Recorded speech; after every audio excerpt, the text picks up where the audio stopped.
Hello everyone! Happy New Year! I'm Johanna Bertumenonado from Bridgeos Migration Consultancy. Today, I will give you an update on the New South Wales state sponsorship. All right, so there's two kinds. There's one for the 190 visa and there's the 491 visa. So let me start with the 190 visa. In both of these, you'd have to satisfy the criteria for the 190 or the 491, which means that you should be below 45 years old. You should have competent English. That means at least PTE 50 in all bands, or IELTS 6.0 in all bands as well. And you should have at least 65 total migration points. Okay. For the 190, you should be living in New South Wales. So if you're in a different state or if you're offshore, then you're not eligible for this. Now, the New South Wales also published their occupation list for 190. And here it is. So you can see it from the list here. And as you can notice, it's mostly people from health and medical field, engineers and IT people. Okay, so those are the key requirements. And how do you then apply? So it's currently open, but it's the same process as before. You'd have to have an EOI for your 190, making sure that New South Wales is the state that you've ticked. And then you wait until you get invited. And when you get invited, you have 14 days to lodge your application. When it's approved, then you get an invitation to apply for the 190 visa. So that's how it works with the New South Wales state sponsorship for 190 visa. Now we move on to the 491 visa. Again, the same. You should be able to satisfy the criteria for this visa. Below 45 years old, competent English, should have at least 65 migration points. And they have 3 streams, okay, that you can satisfy.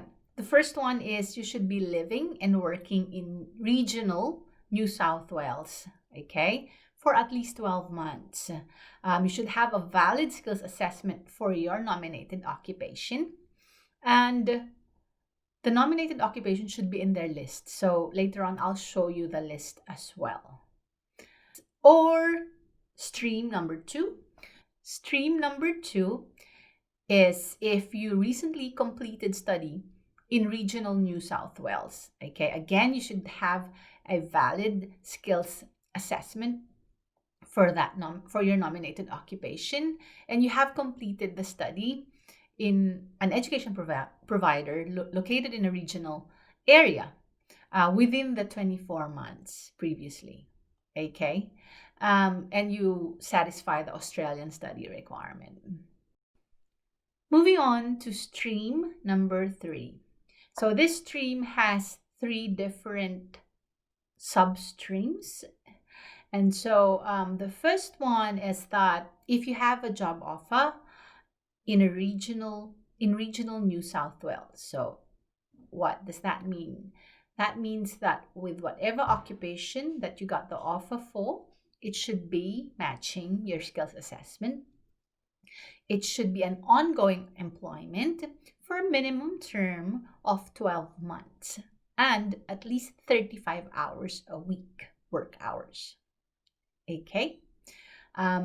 The company should be located in a designated regional area and should be registered in Australia. All right. So that's substream 1.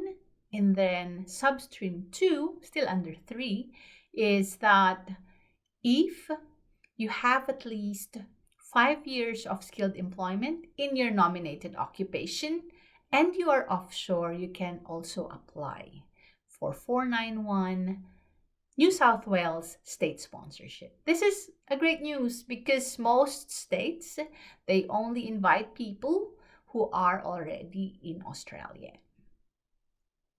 The third substream is that if you have family ties in regional New South Wales. Okay, so again, you should have the skills assessment and your family member is living in a designated regional area. And there's requirements, okay, for your relative. The relative can either be your grandfather, mother, father, mother, brother, or sister. They are at least 18 years old. They are either Australian PR citizen or 489 visa holders, which is again really good because usually people who are on provisional visa cannot sponsor. But at this time, New South Wales is happy for them to sponsor as well. Currently residing in a designated regional area, has been residing there for at least 24 months. Okay, so those are the different streams. The designated regional areas of New South Wales are here. So have a look at the screen. It's there. You check if your relative, the postcode of your relatives, and then check if it's here. If it's here, then you can apply, right? Even if you're offshore. And we've also put in the link for that so that you could check. It came from the Department of Home Affairs website. Now, the occupation list. Okay, 491 occupation list is here.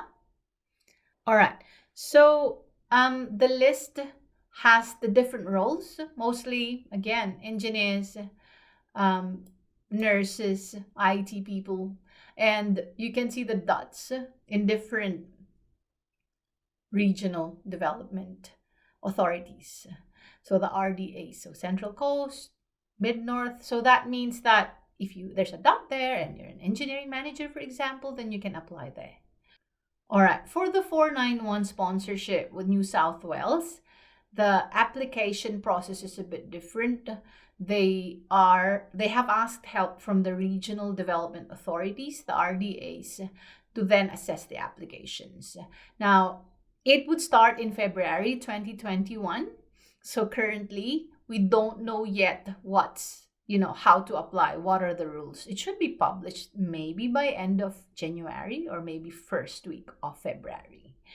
I would think that you would still have to have an EOI, and there was no mention that you are not allowed to apply with the RDA directly.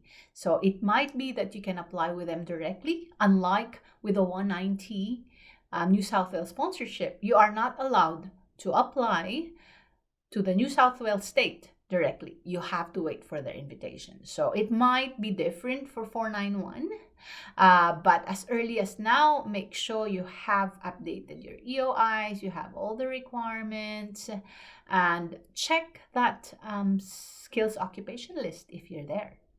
Now, if you need any help with your visa application, 491, 190, state sponsorship for New South Wales or any other states, we are happy to help you. Again, I'm Johanna Bertumenonado, registered migration agent from Bridgeos Migration Consultancy. You can find us at www.bridgeos.com.au. Thank you.